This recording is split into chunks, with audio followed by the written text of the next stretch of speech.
Masaya na ba? Palapakan natin si Jack Jack. Madiliman sa inyong paningin. Yummy pa din.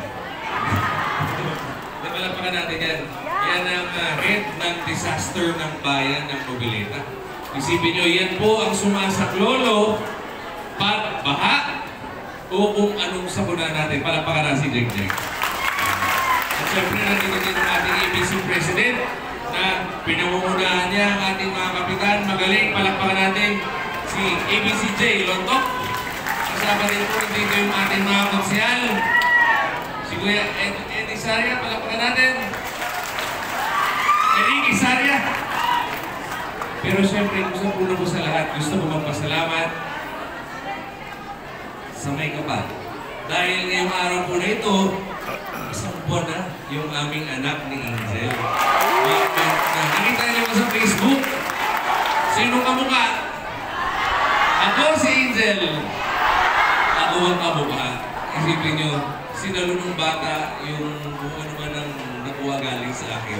Pero gusto ko po siyempre magpasalamat sa inyo sa mga dasal na binigay niyo para sa aking asawa at sa aking anak. Pero ang mahalaga ngayon ay ito. Kahit huling pagkataatan natin, December pa. December, nang mabigay tayo ng pamasukan doon. Tama po ba yun? Pero ngayon, tuloy-tuloy po tayo, hindi po tayo tumigil. Pag may kailangan po yung medical assistance, pumunta lang po tayo sa Primark dahil nandun po sa Matala yung ating opisina. Pero pagdating ng 2025, bago na ang munisipyo ng bayan ng Noveleta. Dahil po sa amin yan, si Senator Bong Revilla, kumbaga ipinasok po natin yan sa budget sa taong 2023 at 2024. Ibig po sabihin nun, galing din po sa inyo yan. Dahil nagbabayad po kayo ng buwis. Tama po ba yun? Diba? At least ngayon, nakikita ninyo kung saan napupunta ang binabayad yung buwis, nilalagay natin sa tamang lugar.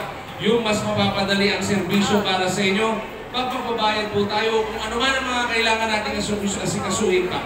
Pero higit sa lahat, sabi ko nga, sabi kasi nila, isang beses lang daw yung scholar, huwag po kayong naniniwala doon. Hanggat nandito si Kong Jolo Revilla, tuloy-tuloy ang scholar ng bayan dito sa Unang District. At sa totoo lang, gusto ko din magpasalamat. Palakpakan natin kahit wala pa dito. Mayor Dean Otsuga, palakpakan po natin. At sa aming dati pang kasama sa Sangguniang Panlalawigan, na nakita ko ang kanyang dedikasyon, nakita ko po ang kanyang kakayanan at handang-handa na magserbisyo bilang bago ninyong alkalde. Palakpakan natin, Board Member David Chua. At mga kababayan, gusto ko lang po iparating sa inyo kung ano man ang kailangan ninyo sa abot ng aking makakaya, gagawin natin at tutulong tayo hanggang nandito si Bongbong. At mga kababayan, tanong ko lang, itaas dito yung makakakuha para sa isang anak. Ang dami, isang anak. Dalawa.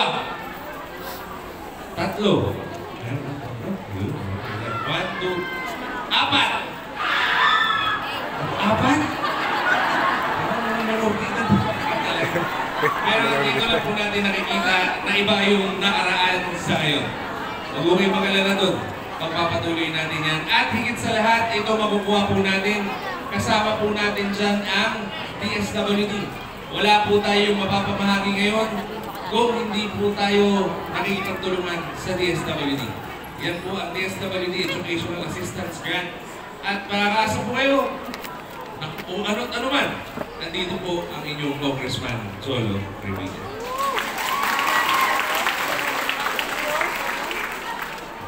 Nandito po ay, of course, sa mga teachers natin, maraming salamat po sa inyo. Ang birthday ko po ay sa March 15 pa. Pero sabi ko nga, dahil birthday month ko ngayon, sisimulan na natin yung scholar ng bayan, March 1 pa lang. At sa mga nagtatanong, kailan ang susunod na schedule? Kailan ang susunod na schedule? Next week, papasok ulit ang bayan ng Noveleta. At ngayon pa lang ho, gusto ko din pasalamat. Palapakan natin si Ma'am Alida ng DSWD. Nakatulong po natin sa lahat ng mga payas natin. Hindi na po ako magpapakaba dahil pagkatapos ko po dito, kailangan ko na po magpunta ng Cavite City dahil may nag-aantay pa rin po sa atin doon dahil bigayan din po ng scholar para sa ating mga estudyante doon din po sa Lungsod ng Cavite. Maraming salamat po sa inyong lahat. Tandaan po ninyo, hindi po tayo titigil. Patuloy po tayong tutulong sa abot ng ating mga kaya. Tandaan niyo po, utang ko po sa inyo kung nasaan man ako ngayon. Maraming Maraming salamat po, Congressman Jolo Revilla, at makakasama po kayo sa 1:30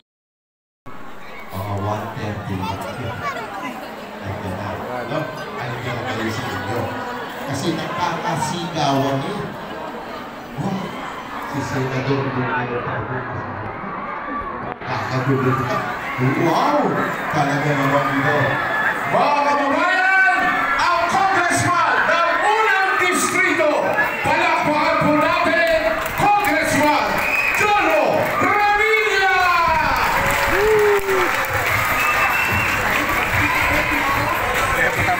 Ang top-performing Congressman sa buong Pilipinas, may magpamalaki ng unang distrito, ang ating Congressman Jolo Revilla.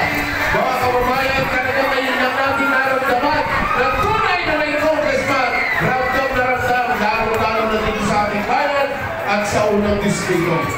Kaya mga kababayan, hindi po tayo nagkamali sa ating Congressman.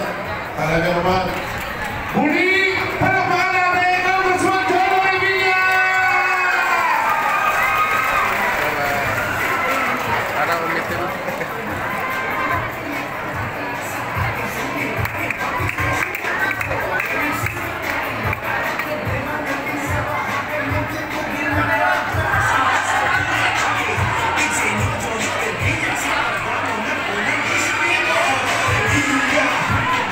Jolo. Jolo Revilla! Jolo Revilla! Jolo Revilla! Kaya itaas natin ang ating mga board! Itaas natin kasi salamat sa ating Congressman! Na taon-taon ay natin nakakasama ang top-performing Congressman of the Philippines na ipagmamalaki ng unang distrito. Ayan po, talaga naman kita-kita naman natin kung ano ang sinabi niya, ginagawa niya. Ganyan po paglingkod. Siyempre natin po ang ABC President J. Alex Lutto at si Kapitan na Jun Sidocon. Nandito rin po mga kababayan. Hindi na natin papahabain.